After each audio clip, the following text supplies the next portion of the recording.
You cannot become the expert until you master the basics. One of the key elements to accelerate your career growth in the call center and BPO is actually understand the industry that you're working with. That's why in today's class, I'm going to share with you 5 key basic concepts used in the industry you and your team members must know so you can boost your confidence next time you have a presentation, team huddle, staff meeting with your client, within the company, or with your team members. Let's dive into it. One of the biggest mistakes I have seen within junior leadership staff members, especially when they are recently promoted, is that they don't understand call center versus BPO. Being BPO, business process outsourcing. What is the difference? What is call center? What is BPO? So let's start from the beginning. Call centers, in simple words, focus exclusively on telecommunications, okay? While BPO can handle different functions from US companies. Remember, I'm talking about the clients, US-based, Canadian-based, not the company you're working with right now, okay? So basically, BPOs can manage any aspect of the business, any department, and they can outsource it to that Latin American country or Caribbean country you are working with. Does that make sense? Leave me your comment right now. So it's not only calls, it's the complex, okay? Number 2, nearshore, offshore. What is nearshore, Christy? What is offshore? So let's show a map here. It's basically the geographical proximity between one country and another. And why is that important for you to understand, and why is that something that you need to know, that you must know? Well, if you're watching this video, it's because you're part of a call center, a BPO, or a multinational with US-based or Canadian countries, and you are in Latin America, LATAM, or Caribbean, okay? So basically, nearshore refers to an outstanding relationship that occurs in neighbor countries or neighboring countries. Let's say, for example, the United States, Honduras, the proximity geographically is very close, okay? That's near shore. Now, offshore refers to a company that hires another company that is far away. Let's say Asia, Europe. So the same US-based companies, Canadian companies, but they hire Thailand, Indonesia, South Africa, India, okay?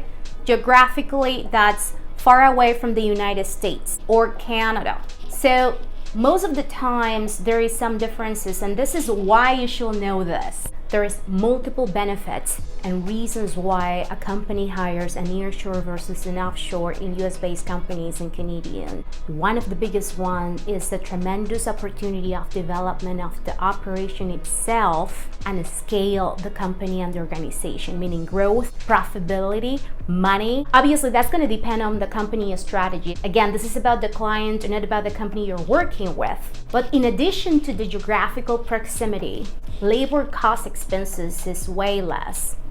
Most of the times, language is another commodity. Latin American countries and Caribbean countries, they are more related to the culture in the United States and Canada. So that's also another plus for nearshore.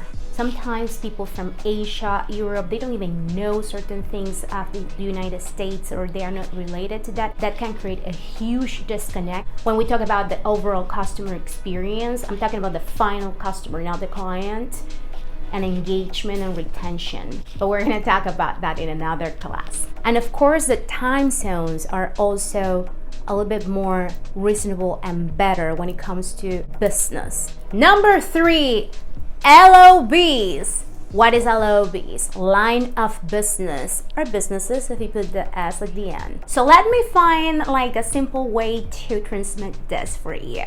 It is the primary revenue generator process of the company you're working for, meaning the client, with different processes and departments. For example, one of my specialties is financial services. Let me give you a real example right now. You have the same company, right? Let's say it is ABC Bank. They outsource the business with you, your company, the company you're working with. And they have customer service with you. They have collections or servicing with you. They have funding, pre-funding. They have data entry. They have insurance, gap claims, complaints. They have also different cycles of collections. They have front end, back end, GCL, loss mitigation, write-off, charge-off accounts, sales, etc., etc., etc. If you see it is the same company, but it's different departments. Those are different line of businesses. Why? Because each one of those departments have different processes. It does not operate the same. And this is important that you understand that difference so you know when you manage multiple LOBs. It's not the same, so take notes.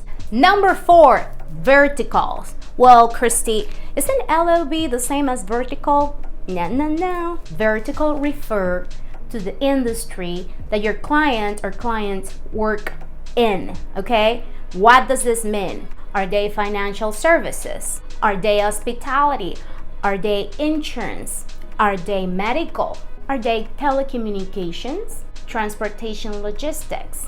And we can go on. So it's the industry the client or the clients you work with are in, actively generating their money, okay? The service that they offer. Does that make sense? And why is this important for you to understand the difference between a vertical and an LOB? Is because if you are a new manager, if you are a new manager of managers, director, VP, and you're new in this industry, you need to understand if you're managing multiple LOBs or multi-verticals, okay? Let me know in the comments which vertical are you working in right now. Number 5, omni-channel.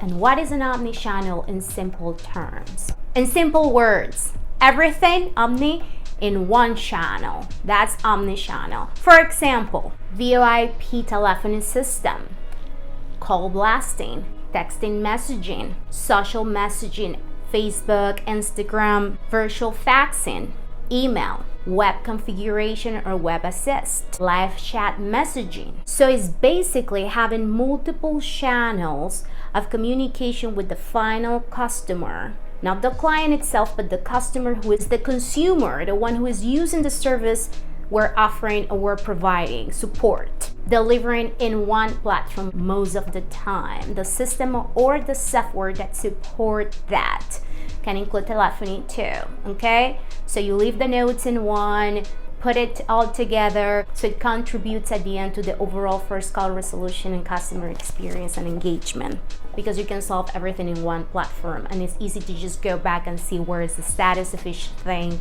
when you need to follow up or go back to, okay? Or your team members. This last concept is very important and critical, especially when you are doing business development in the operation or implementations in another country or onboarding a new client. Why? Because then you are going to be able to understand if you can offer as the company a solution to support the system if they are not automated.